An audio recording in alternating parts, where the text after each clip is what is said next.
Assalamualaikum warahmatullahi wabarakatuh.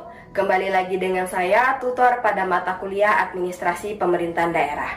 Pada sesi kelima kali ini, kita akan membahas mengenai sistem kepegawaian pemerintahan daerah, di mana berisi tentang konsep kebijakan pemerintahan daerah, juga menganalisis kebijakan pemerintahan daerah.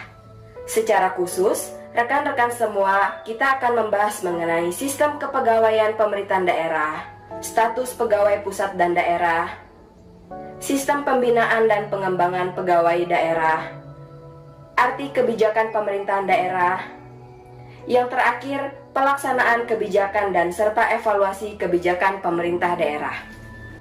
Itu saja ringkasan pada materi kelima ini. Bila topik halidayah, wassalamualaikum warahmatullahi wabarakatuh.